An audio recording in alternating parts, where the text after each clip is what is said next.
يارا هذا امرأة علقت على فيديو سبب ضجة. علقت على فيديو كتبت: شلون هالمزيون ينسجن؟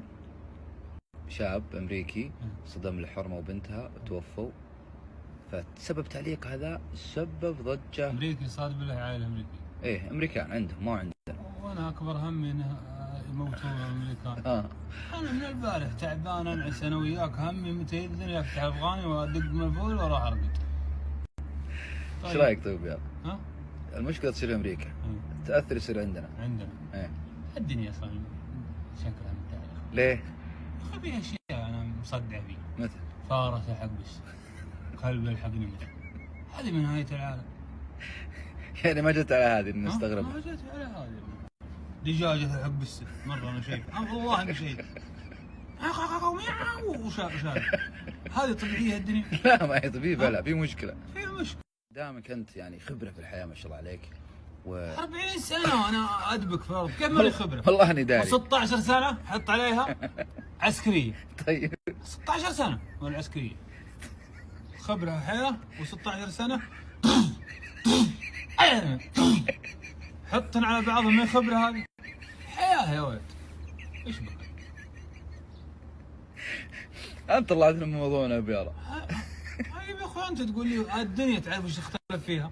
طيب نبغى حياة تصارع. طيب قبل أن ندخل موضوع صارعة الحياة ما تدري احداث، هذا مات وهذه انفضحت وهذا فضح وهذا انه القصيم اول يصير فيه موضوع ما تدري عنه وانت في المدينة. هذا نعمة، اول نعمة.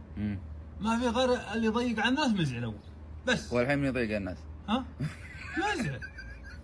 اول مزعل والحين مزعل. هذا فاتح بث يا اخوي بيضيق على الجيل الجديد، هذا خلاص لازم يوقف. هذا البارح تعالى اسمع خلينا نركز. يا اخوي الله يرحم والديك، احنا في زمن السرعه لازم نحرك الحين لا خرج.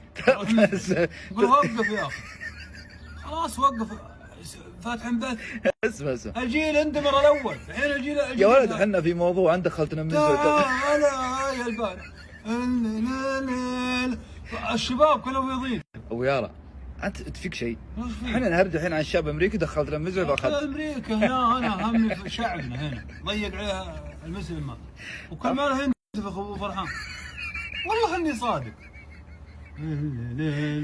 يعني الحزن اللي هو قاعد يبثه ما ياثر فيه؟ اول قلنا انتهى وجت البرامج السوشيال ميديا وطلع على الجيل الجديد بيضيق عليه. تعالى من اللي تعالي؟ ما ادري انا، ما اعرف اصلا احد، كلهم ضيق، حتى البنات ضيق عليه. لازم يوقف، مزعل. الحين بنحرك. يعني اتفقنا ابو يارا الان انه المشكله